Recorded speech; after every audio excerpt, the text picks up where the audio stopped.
Sveiki, tai mano vardas Ignas ir labai malonu šiandien čia jūsų tiek daug matyti. Taigi, sportas tai nėra vien tik žaidimas ar rezultatas švieslentėje.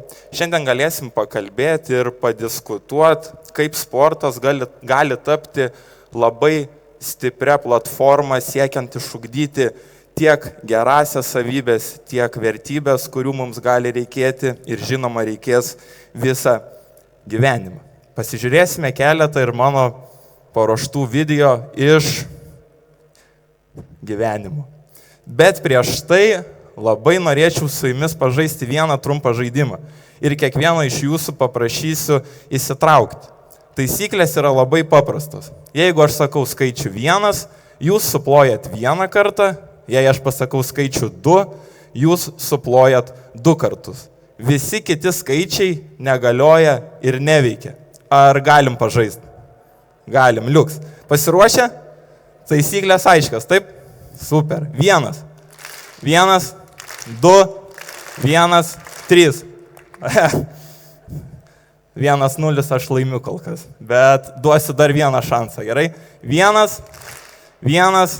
2, 1, 4. 4 ploti nereikia. Visas kitos komandos neveikia. Gal nepaminėjau net, bet norėjau ir aš šiek tiek laimėti čia prieš jūs šiandien. Tai tikriausiai jūs svarstote, kam aš čia ką tik taip gražiai paplojau. Tai mano vardas yra Ignas Kurklietis, aš esu vaikų futbolo treneris ir šiuo metu darbuojuosi Vilnius Football Academy. Trenerio darbą pradėjau visiškai netikėtai, kai draugas iš gimtojo miesto Biržų pasiūlė ateiti ir pabūti jo asistentu. Man tai patiko, kad ir iki šiol tęsiu savo darbą. Jau dabar esu įsilaikęs tarptautinę UEFA C trenerio licenzijos kategoriją ir labai džiaugiuosi, jog gavau progą tęsti šias studijas ir palipti laipteliu aukščiau. Laikytis jau B kategoriją. Aš manau, kad galbūt mane išvydę, patapšnojot kolegai, draugui per petį ir pasakėt, aš kažkur mačiau jį, man atrodo. Čia tas treneris iš interneto gal. Tai jeigu jūs tai pamastėt, tai žinokit greičiausiai, kad nesuklydot, nes aš kaip pats teigiu savo socialinėje medijoje, aš mėgstu įamžinti ir pasidalinti geriausio pasaulyje darbo akimirkomis. Dažnai sulaukiu klausimo, tai Ignai, kaip čia kilo ta idėja, kaip atsirado tas noras rodyti ir viešinti trenerio realybę, trenerio kasdienybę. Tai atsakymas labai paprastas, yra gal 2, visada norėjau kurti video ir norėjau įrodyti, kad trenerio darbas nėra paviršutiniškas ir kad iš tikrųjų yra daug įdomių dalykų, kurių galime pamatyti. Mano videose dažniausiai išmeruoja jauni vaikai, maži vaikai, 6-mečiai, 7-mečiai. Ir šiuo metu aš esu atsakingas už 2017 metų vyručius.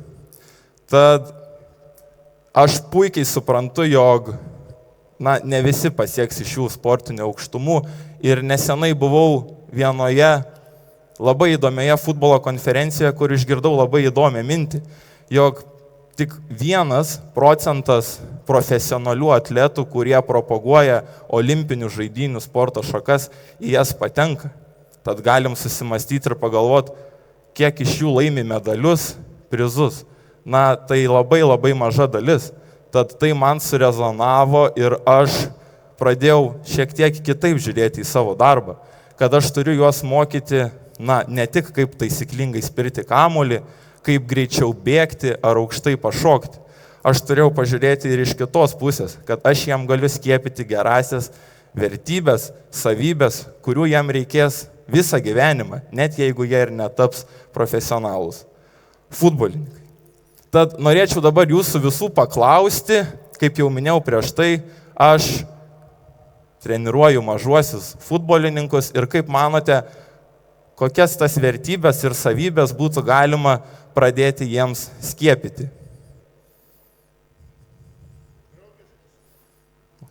Kam jų reikia? Rimtai?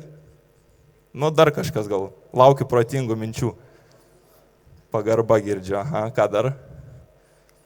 O gal tik kamuolį spirt?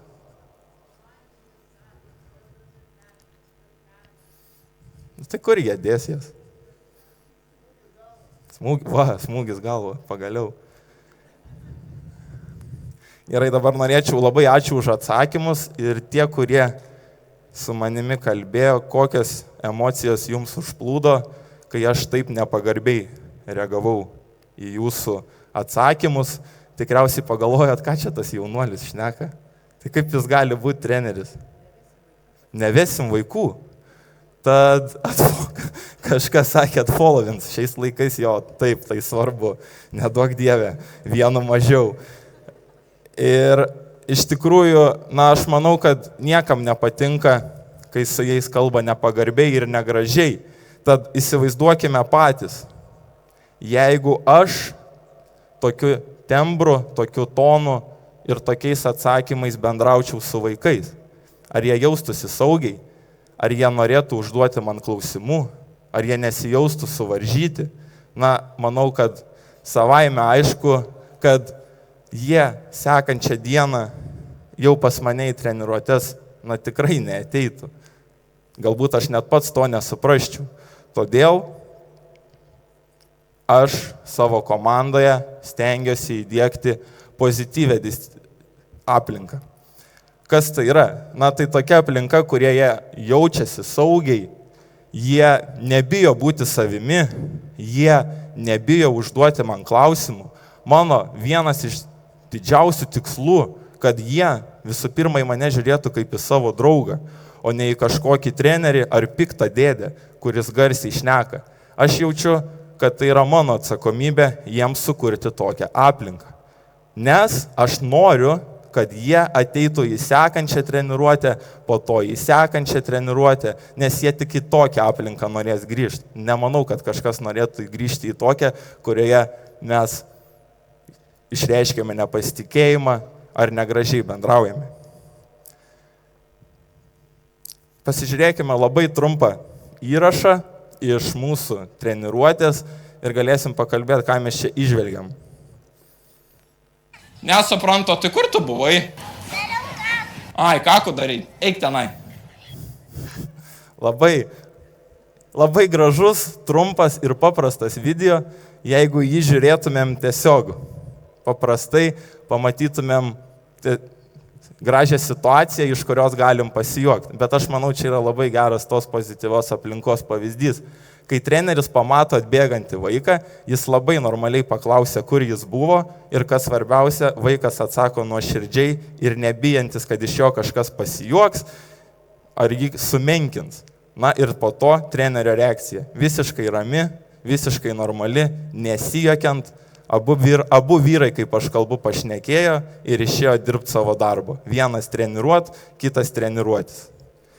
Bet išduosiu paslaptį. Aš nesu visada vien tik pozityvus, vien tik geras, nes būnant visada geriečiu ir stengiantis patenkinti kiekvieno vaiko norą ar įnorį, jie gali nieko neišmokti ar nepasisemti.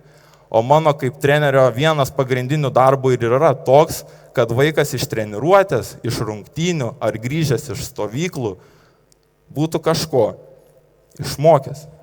Tai pozityvi disciplina moko sportuojančius vaikus ir ugdo jų savikontrolę bei atsakomybę, per pagarbą ir aiškias ribas.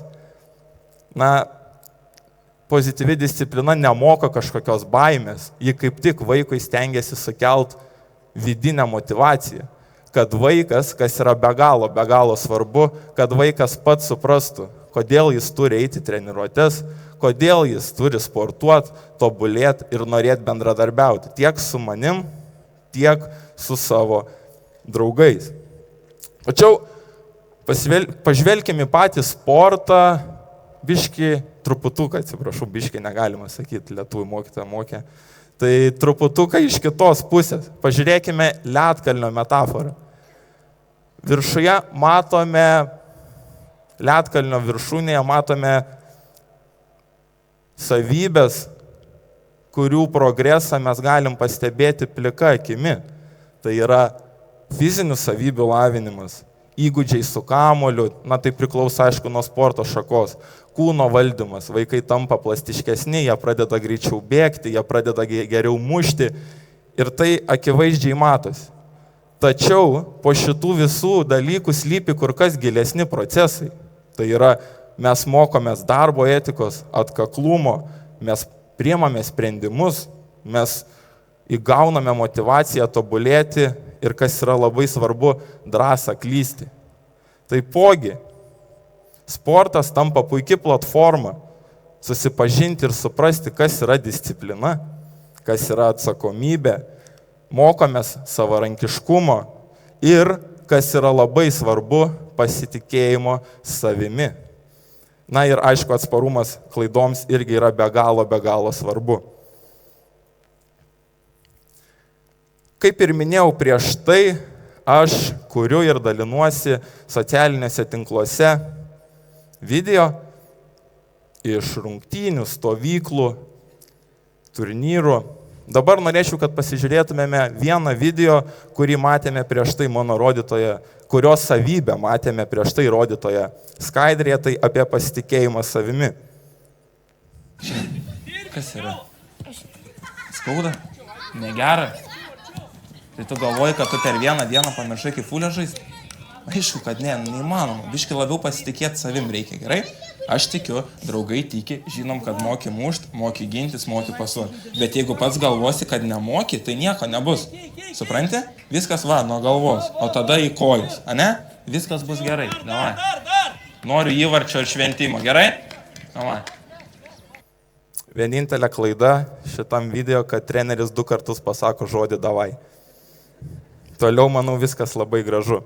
Tai sportas iš esmės mus įstato ir suteikia mums daug iššūkių, kuriuos mes galim įveikti. Natūralu, kad iš pirmo karto ne visada pavyksta tuos iššūkius įveikti. Todėl mano kaip trenerio užduotis yra vaikams priminti, jog tikriausiai vertingiausia yra pastangos ir atkaklus darbas. Ir kad nereikia nusiminti, jei iš pirmo karto nepavyksta. Sportas iš savęs tampa, priemonė, pagalba, kai vaikai mokosi nebijoti. Jei jie jaučia palaikymą ir padrasinimą, paskatinimą, jie mato rezultatus, kaip jie pradeda tobulėti, jų pasitikėjimas savimi automatiškai kyla. Tad, tai yra labai svarbu jiems priminti nuolatos ir apie tai kalbėti. Toliau pasižiūrėkime dar vieną video iš mano gyvenimo. Žiūrėkit, vakar buvo sunki diena, ne? Bet mūsų varžovam irgi buvo sunki. Tai jie lygiai taip pat bijos kaip ir jūs, suprantat? Tai laimės ta komanda, kuri šiek tiek mažiau bijos. Aš tai tikiu, kad jūs tikrai galite nebijoti ir viską mokat. Mes su jais žaidėm Latvijoje, jūs puikiai rodėt, ką jūs mokat. Dabar lygiai tas pats. Tiesiog pabandom būti savim ir daryti tai, ką mes mokam, ne? Žaisti 1 prieš 1, atsidengti ir nebėgti krūvą. Viskas. Visa kita pavyks. Mokėmės muštą, ne? Viską galim padaryti, okei? Tai išeinam drąsiai, okei? Ir stengiamės nebijoti, nes nėra ko bijoti, okei? Svarbiausia yra stengtis, okei? Sutariam? Čia 3 kartai pasakyto, okei? Irgi reiktų dar patobulėti ties tuo. Iš tikrųjų, ruošdamas šią skaidrę, ją buvau užvadinęs šiek tiek kitaip. Tai buvo pavadinimas lipimas per sunkumus, nes čia mes, kaip girdėjot, kalbam, kad jeigu mes ruošiamės, jeigu mes įdedame pastangas ir mums būna sunku, tai yra normalu, bet viskas vis tiek bus vienu ar kitu atveju gerai. Tačiau su kolegomis, žiūrėdami šį video 3 ar 4 kartą, vienas iš kolegų pasakė, ar atkreipiai dėmesį, kokie jie yra susikoncentravę ir kad visas dėmesys jų priklauso tau. Pasižiūrėkime, jie yra labai nepalankioje dėmesio išlaikyti aplinkoje. Jie yra futbolo manieže, kur aplinkui kiti vaikai žaidžia futbolą, spardo kamuolį. Tėvai yra tribūnose. Šiame video tai nesimato, nes jie buvo kitoj pusėje. Tačiau jie visi turi būgnus, jie pučia dūdas ir kelia nežmoniškai didelį garsą. Tačiau, dėl ko man yra labai džiugu, šitie jauni vyručiai yra maksimaliai susikoncentravę tik į mane. Šiais laikais mes gyvename socialinių medijų, planšetinių kompiuterių laikais ir lengvo dopamino laikais, kai išlaikyti dėmesį ilgiau nei 10 sekundžių yra labai sunku ne tik vaikams, bet ir mums. Tad čia jie 45 sekundės visą dėmesį skyrė man, kas tai, manau, tikrai padėjo, nes išėję po šito pokalbio į rungtynes, aš mačiau juose laisvumą, aš mačiau pasitikėjimą tą patį savimi. Savikontrolė ir dėmesio išlaikymas jiems padėjo aikštėje. Tai manau, tai yra fantastika. Toliau, dar viena labai, taip.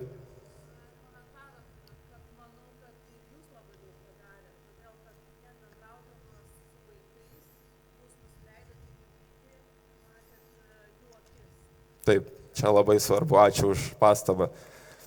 Už pagirimą, ne pastabą. Toliau dar viena tikrai gera savybė, kurią mokosi sportuodami vaikai, yra savarankiškumas. Nes būtent sporto pagalba jie gali išvykti į turnyrus, jie gali žaisti, gali pamatyti kitus miestus. Dažnai su vyručiais vykstame į turnyrus užsienyje.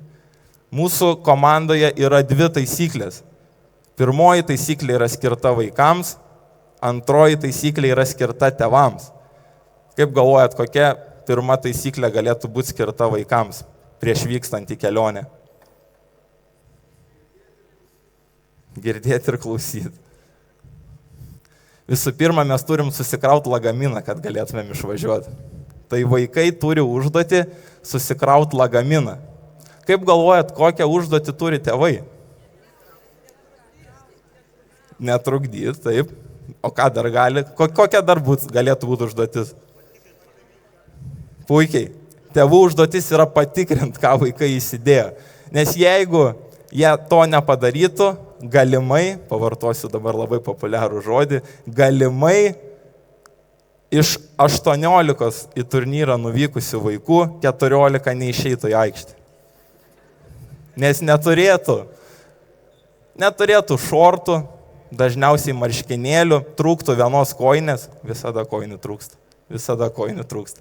Tad, kad taip nebūtų, tėvai peržvelgia lagaminą ir, ką vaikas pamiršta, neįdeda jam į lagaminą, bet paduoda man, kad aš, kai mes nuvyksim ir jis patirs lengvą šoką, aš galėčiau jį nuraminti ir sakyti, žiūrėk, yra ta kojinė, aš ją turiu, tu tikrai žaisi, nesijaudink. Ačiū.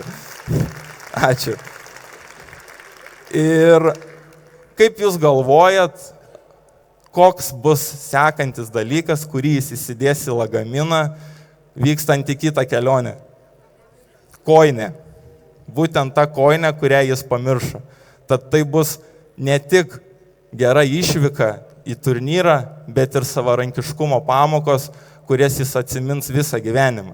Ir kad tai pradeda duoti rezultatus, aš pamačiau po pirmųjų 2 turnyrų, kai vienas iš tėvų po treniruotės atėjo ir pasakė, žiūrėk, Ignai, Simonas pradėjo pats kuprinę krautis į mokyklą. Sakau, fantastika, bet žinok, prieš tai jis irgi kraudavos. Ok, sakau, tai kas pasikeitė? Įsideda tik tas knygas, kurių reiks tai dienai. Super, tai čia mums pavyzdys, kad iš futbolo situacijos jis panaudoja tai ir savo kasdieninėme gyvenime. Prieš tai diskusijoje daug buvo kalbėję dalyviai diskusijos apie discipliną ir jos svarbą. Tad pasižiūrėkime dar vieną trumpą video apie discipliną.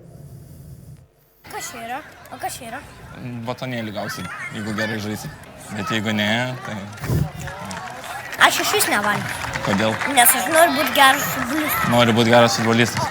Ir tu nori būti geras futbolistas. Ir tu nori būti. Bet aš visada aš nevalgau saldainių. Nevalgai saldainių? Aš Coca-Colos ne. Negeri Coca-Colos. Aš Nu, nemėgstu. tu ko nevalgai čipso, ne? Taip. Vapšė žiaurus. Aš valgau daržovės, salotas, pomidorus, brokolius, sytį. Kilian Mbappé. Brokolius valgai, vis. Aš tai nemėgstu brokolių. Tai filmavom šitas rungtynės prieš metus gal gerus, tai aš vis dar brokolių nepamėgau. Nežinau, ar jie dar nepradėjo valgyti saldainį. Bet jei rimtai, tai mes čia galim pamatyti, kad vaikas turi savo svajonę, siekti tikslų tapti profesionaliu futbolininku ir jis yra pasiryžęs dėl jų priimti tam tikrus sprendimus, kad kažko atsisakyti, galbūt kažko nedaryti. Dar kas yra čia labai smagu matyti, kad nepamirškit, jiems čia yra 6 metai ir jie jau turi savo gyvenimo svajonę, savo gyvenimo tikslą ir kaip minėjau prieš tai, jie yra pasiryžę atsisakyti tam tikrų dalykų, kurie jų manimų jiem padės tą svajonę siekti. Kad ir kaip tai gali skambėti neįtikėtinai, bet 6 metų vaikas yra pasiryžęs atsisakyti saldainių. Tai čia irgi galim teikti, kad iš sporto dėka jis to yra pasiruošęs. Šitos skaidrės neturėjo būti, nepataisė kažkas, tai mes ją gal ir praleiskim, nes nespėsim. Taip, na ir paskutinis video, kurį peržiūrėsim, bus anglų kalba, kai su Timofėjum per rungtynės padiskutavom apie klaidas ir drąsą. You good? Yeah. Timo, look, you are playing really good, yeah? But I see that you are a little bit scared. Don't be scared, you don't need to be scared. Yeah? I don't punish you for mistakes. I applaud you, yeah, because you are trying. Everything is good, yeah? Be positive, okay? Be positive, play positive. Don't look for back passes, look for forward passes, okay? Where's the toilet? Where's the toilet? Oh my God, you really want it? Because you're gonna play it. No, I can't play. You can play? Can you wait? Tai vat, žiūrėdamas šį video 5 ir 6 kartą vis galvojau, ar mes kalbėjom su Timofėjum tikrai, kad jis kažko bijo, yra išsigandęs, ar kad jis tiesiog paprasčiausiai į tualetą nori nueiti. Tai reiks dar su juo apie šitą pakalbėti. Na, bet jeigu kalbant rimtai, tai tikiuosi, kad visi suprantate, jog futbolas, kaip ir visos kitos sporto šakos, na, jis yra klaidų žaidimas ir kad jos yra neišvengiamas. Tad jei jam atliekant klaidas aš kaip treneris pyksiu ar barsiu jį, tai kaip jis gali kažką išmokti ar kažką pasisemti. Mano užduotis yra jam išaiškinti, jog klaidos tiek sporte, tiek gyvenime yra visiškai normalus dalykas. Man yra žymiai svarbiau reakcija į klaidą negu pačios klaidos atlikimas. Jei vaikas padaręs klaidą, siekia ją ištaisyti, mąsto ir analizuoja, ką gali padaryti geriau, kad to nebekartotų, o ne susigužė ir užsiskleidžia savyje, na, man tai yra labai geras ženklas, kad aš, kaip treneris, jiems suprantama kalba išaiškinau, kad klaidos, kurių bus tiek sporte, tiek gyvenime, na, yra visiškai normalus dalykas ir jų nereikėtų bijoti. Kurdamas šią prezentaciją, ilgai galvojau ir svarsčiau, kaip ją reikėtų tinkamai bei, na, deramai užbaigti. Daug analizavau savęs ir galvojau, kodėl aš kaip treneris elgiuosi būtent taip, kaip čia ką tik su jumis kalbėjome. Na ir bandžiau suprasti, kas yra tas tikrasis laimėjimas. Kaip minėjau prieš tai, na, aš puikiai suprantu, jog iš šių vyručių tik labai maža dalis taps profesionaliais atletais, bet kiekvienas iš jų užaugs suaugusiais žmonėmis. Todėl man, kaip ugdytojui, treneriui, yra be galo svarbu ne tik mokyti juos spirti kamuolį ar greičiau bėgti. Man yra labai svarbu suteikti jam pagrindą ir parodyti, kaip galime ugdyti gerąsias savybės ir išmokyti jų to dalyko. Man tikrasis laimėjimas yra tada, kai jie noriai ateina į treniruotes, kai jie su šypsena iš jų išeina, kai jie gyvena tuom, ką daro ir jie nori tobulėti patys, ne dėl to, kad jam kažkas liepia. Aš džiaugiuosi ir tikiuosi, jog aš jam nesukuriu kažkokių kompleksų, neįvarau baimių, kurias iš tikrųjų būtų labai lengva įvaryti ir padaryti. Tiksliau mes, mūsų akademija, turime tokį šūkį: visada gali geriau. Jis mums visiems, tiek man, tiek mano kolegoms treneriams, tiek tėvams primena, jog tobulėjimui ribų nėra. O kiekvienas iš mūsų turėtų siekti, stengtis būti geresnė savo paties versija ne tik sporte, bet ir apskritai gyvenime. Todėl šiandien visiems noriu jums to ir palinkėti. Ačiū labai už jūsų dėmesį.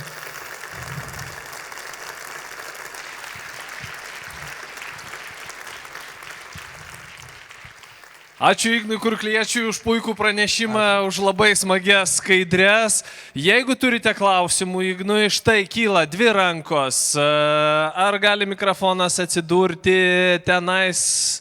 Gerai, kol aš pats prieisiu prie jūsų ir perduosiu mikrofoną.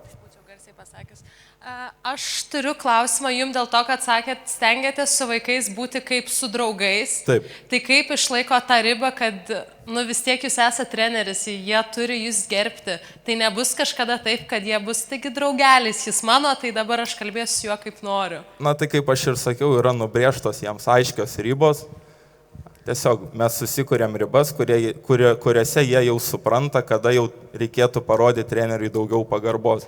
Kaip labai paprastas pavyzdys, jeigu vaikas ateina ir man sako tu, jie turi suprast, kad visgi aš nesu jų tas jau draugas iš darželio, sakau viskas gerai, bet aš norėčiau, kad į mane kreiptumės į jūs. Tai vadinasi, mes išlaikom tam tikrą atstumą, bet tuo pačiu būnam ir turim labai gerą bei artimą ryšį. Aš labai sužavėta Ignu kaip treneriu ir gaila, kad mano laikais nebuvo tokių trenerių, nes sovietiniais laikais buvo visai kitaip. Tai labai sveikinu, kad ateina nauja karta trenerių ir manau, kad jūs eikit į mokyklas, į sporto mokyklas ir save viešinkit. Aišku, yra tas jau išjungimą. Tai va.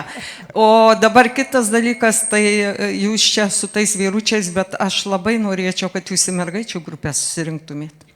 Nenorit pabandyti? Žinokit, eitų miniom. Tai sėkmės. Ačiū.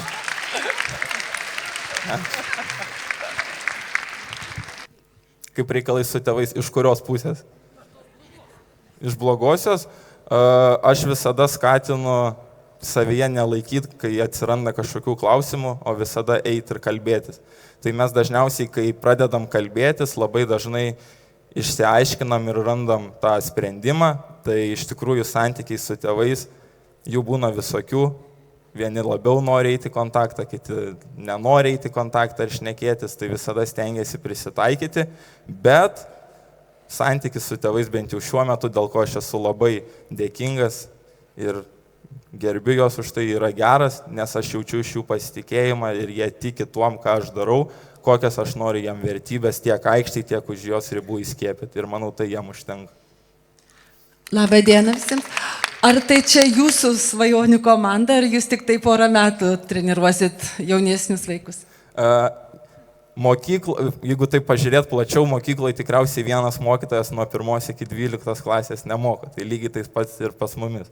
Tai aš juos dabar treniruosiu dar 2 metus ir tada jau paims kitas treneris, kuris specializuojasi jau labiau saugusių vaikų futbole. Ar turite dar klausimų Ignui? Vien tai, kad tiek daug klausimų mes girdime, plojimai jau tai atspindi, koks buvo gražus, geras pristatymas ir super smagios skaidrės. Ačiū Ignai.